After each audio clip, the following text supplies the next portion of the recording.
እንደማያጭዱ እንደማይዘሩ የታወቀ ነው። እነሱን እንኳን ተመልከቱ። ስለዚህ ስለ ነገ አትጨነቁ በማለት በማቴዎስ ወንጌል ላይ ለነገው ግን አለ ክፋቱ ይበቃዋል። ዛሬ ልጆች በሶስት መንገድ ተጠምደዋል። አንደኛ ከማህፀን ጀምረው በመናፍስቱ ተይዘው የሚወለዱ፣ ሁለተኛው መንገድ ደግሞ ልጆቹ ከተወለዱ በኋላ መገመት መንፈሱ ይገምታቸዋል የት የሚደርስ ይሆን ይሄ። ሶስተኛው የዘመናችን ልጆች ትልቁ ችግር ከእግዚአብሔር አምላክ ያለውን መንፈሳዊ ጥበቃና ኃይል የሚረዱበት አቅምና ጉልበት ማጣት ነው። አሁን እዚህ ጉልት ብለው ተቀምጠው ከሚያዩ ሰዎች የሚያደምጡት በጣም ትንሾች ናቸው። ምናልባት መንፈሱ መገሰጽ የሚችሉ ማየት እንጂ ከውስጥ በኩል ለማስተዋል መብቱን አጥተው የሚመላለሱ ክርስቲያኖች በጣም ብዙ ናቸው።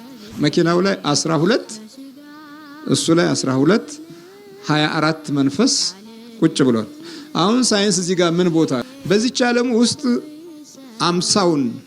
50 ከመቶ እግዚአብሔር ይሸፍናል፣ 50 ከመቶ እኛ እናርፋለን።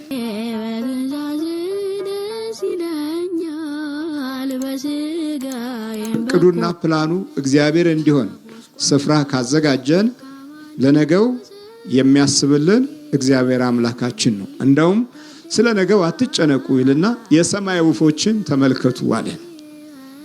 አይዘሩም አያጭዱም፣ ግን የሰማያዊ አባታችሁ ይመግባቸዋል። እንደማያጭዱ እንደማይዘሩ የታወቀ ነው። እነሱን እንኳን ተመልከቱ። ስለዚህ ስለ ነገ አትጨነቁ በማለት በማቴዎስ ወንጌል ላይ ለነገው ግን አለ ክፋቱ ይበቃዋል።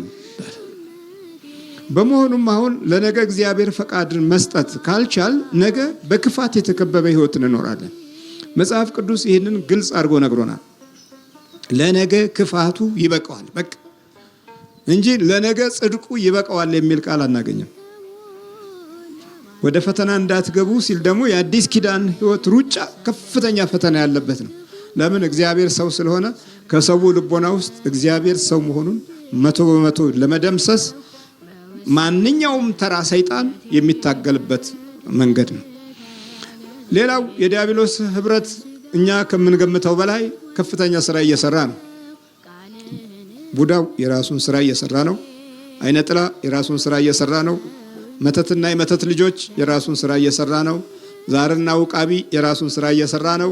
የመናፍቁ መንፈስ የራሱን ስራ እየሰራ ነው። ክርስቲያኑ ግን የራሱን ስራ አላገኘም።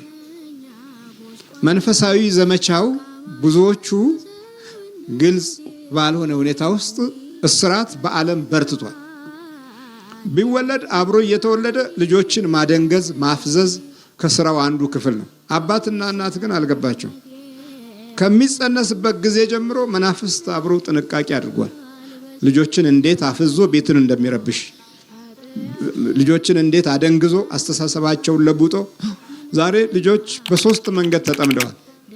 አንደኛ ከማህፀን ጀምረው በመናፍስቱ ተይዘው የሚወለዱ፣ ለነገው እኛ እንሰራለን እንገነባለን ስንል መንፈስ ቀደመን። ከማህፀን ጀምሮ በመናፍስት ተይዘው። ይሄ ደግሞ ሁለት አይነት ባህሪ አለው። የተፈጥሮ ጥቃት ማድረስ፣ እንዳይናገሩ እንዳያስቡ፣ ይሄ አንደኛው ነው። በዛ ውስጥ ደግሞ ሁለተኛው በዚህ ውስጥ በራሱ ውስጥ ሁለተኛው መንፈሱን ሆነው መወለድ። ይናገራሉ፣ ያስባሉ፣ ያወራሉ፣ እናት አባቶቻቸውን ይለምናሉ። ግን የሚሰሩት የሚያከናውኑት ተግባር ቤትን፣ አካባቢውን፣ ቀየውን የሚረብሽ ነው። መንፈሱን ሆነው ተወልደዋል። አብሮ መንፈሱ ሆኖ መወለድ፣ ነፍስን አንድ ጋር ሆኖ ተዋህዶ መወለድ። ስለዚህ ለነገ እግዚአብሔር በጎ ፈቃድ ስለሌለን በዚህ በወለድ ነው እንጨነቃለን ማለት ነው። ሌላው ልጆች አሁን የተጠቁበት ሁለተኛው መንገድ ደግሞ ልጆቹ ከተወለዱ በኋላ መገመት መንፈሱ ይገምታቸዋል የት የሚደርስ ይሆን ይሄ። ቆይ እንግዲያው ገብቼ አብሬው አቅጣጫውን ልይ ይላል። በእውቀቱ የተሻለ ከሆነ በአስተሳሰቡ የተሻለ ከሆነ አእምሮ ብሩህ ከሆነ በተፈጥሮ ያገኘው መንፈሳዊ ኃይል ከመንፈሳዊ ጸጋ ጋር ስጦታውን የሚያውቅ ከሆነ ወዲያው ተጠግቶት የነበረው መንፈስ ከነበረውና ከሚያየው ራእይ መጎተት ነው፣ ይጎትተዋል። አሁን እንደ በፊቱ ቢያንስ 7 8ኛ 9ኛ ብለን የምንቆጥረው ክፍል ላይ መድረስ ሲጀምር በከፍተኛ ፍጥነት እየሄደ የማወቅ ችሎታው እየዳበረ በሰዎች ዘንድ እየተመሰገነ ወደፊት ይሄ ለሀገር የሚጠቅም ነው እየተባለ እየተወራለት ከፍ እያለ ሲመጣ መሃሉ ላይ ይቆማል። እንደ ድሮው እማራለሁ፣ አእምሮ አይመችም። እንደ ድሮው ጽፋለሁ፣ አእምሮ አይመችም። እንደ ድሮው አስባለሁ፣ አይመቸውም። ከዛ በኋላ ልጁ ለብቻው የነበረውን ስላጣ ይናደዳል፣ ይበሳጫል፣ ውስጡ ይታወካል። ከዛ ከቤተሰብ ጋር አይስማማም። ለነገው የሚመጣውን ነገር ስላላስተዋልንና ስላልገባን የምናየው በጥሬው አይን ነው። የልጁን ሕይወት የምንመለከተው በጥሬው አይን ነው። ግን በመናፍስት ተጎድቶ አሁን መልኩና ውበቱ ብቻ ነው የቀረው እንጂ ውስጡ የለም። መልኩ ውበቱ አለ፣ ስራው የለም። መሃሉ ላይ በመንፈስ ተመቷል ማለት ነው።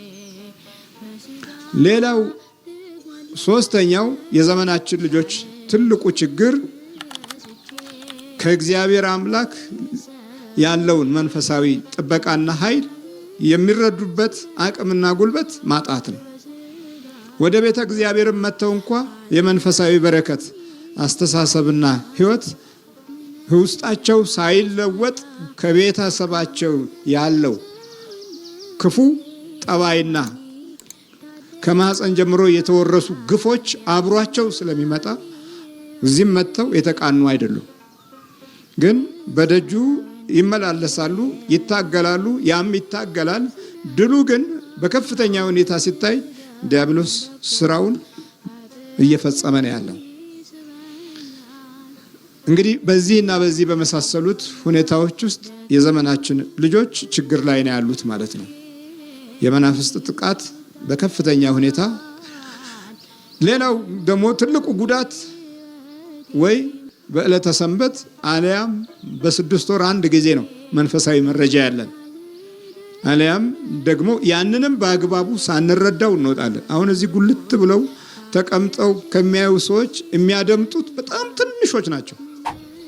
ምናልባት መንፈሱ መገሰጽ የሚችሉ ማየት እንጂ ከውስጥ በኩል ለማስተዋል መብቱን አጥተው የሚመላለሱ ክርስቲያኖች በጣም ብዙ ናቸው።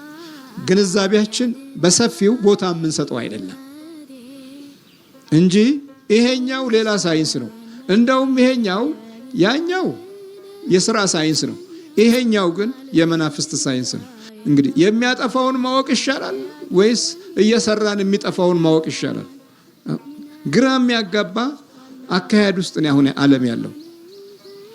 እኛ እንሰራለን፣ እንፈለስፋለን፣ እንማራለን፣ ግን ይጠፋብናል።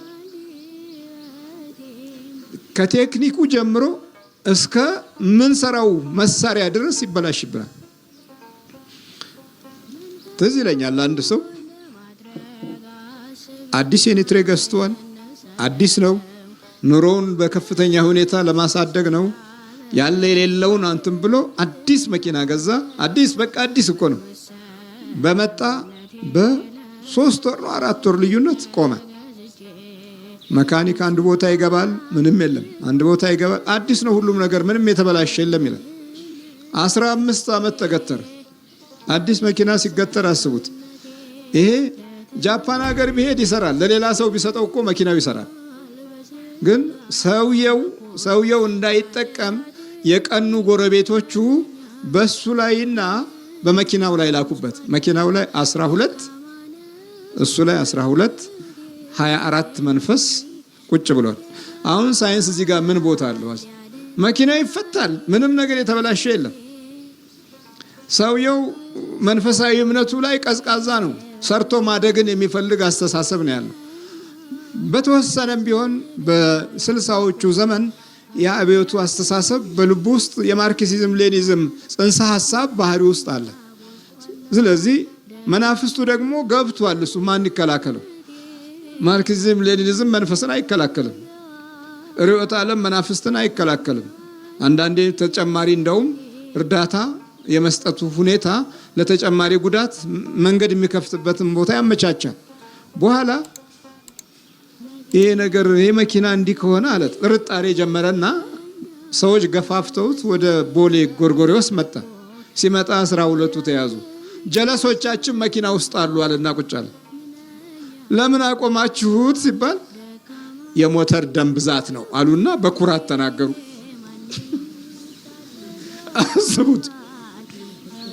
አስቡት እስቲ እንግዲህ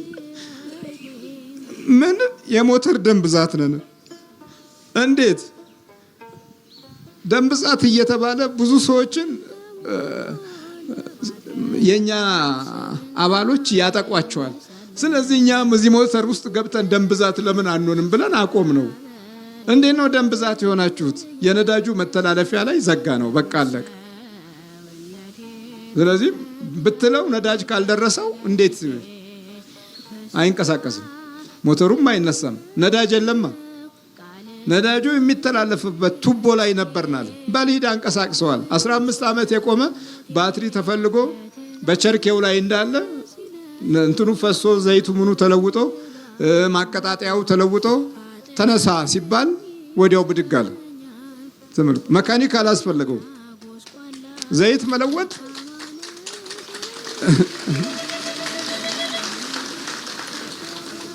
ሳይንሱ ይሄን ያህል ይሞኛል ማለት ነው። እውቀታችን ይሄን ያህል ይሞኛል ማለት ነው። ትልቅ ግዙፍ ነገር በጣም ግዙፍ ነገር ሰርተን በትንሽ መንፈሶች ግዙፉ ነገር ይቆማል ማለት ነው። ብረቱ ሰውነት ውስጥ ገብቶ ማዘዝ ከቻለ ብረት ውስጥ ገብቶ ማዘዝ ምን ያቅተዋል? ይሄንን ነው ማወቅ ያለብን። ስለዚህ ለነገ ለሚሆነው ሁኔታ ውስጥ የእግዚአብሔር በጎ ፈቃድ ዘልቆ ነገን እንዲመራን እድሉን የምናገኘው እግዚአብሔር ቢፈቅድ ጌታ ቢፈቅድ ይሄን ወይም ያንን እናደርጋለን ማለትን ዛሬ ካስቀደምን ለነገሱ እያዘጋጀው ይኖረ ማለት ነው። በሌላ አቅጣጫ ደግሞ እረፍት ማግኘት ነው። ዛሬ እረፍት የለንም። መቼ ስናስብ ለነገ ስናስብ እረፍት የለንም። የዛሬውን ሌሊት ተጨንቀን አድረን ነገ ምን እንደሚጠብቅህ አስበው። ያው ጭንቀት ነው። ለምን ሌሊቱን ለሰማይ አምላክ ሰጥተህ አላረፍክምና ነው። በዚህች ዓለም ውስጥ 50% እግዚአብሔር ይሸፍናል፣ 50% እኛ እናርፋለን። ይሄ የቀደሙት አባቶቻችን ያገኙበት ጸጋና ሞገስ ነው። 50% እግዚአብሔር ያከናወነልሃል።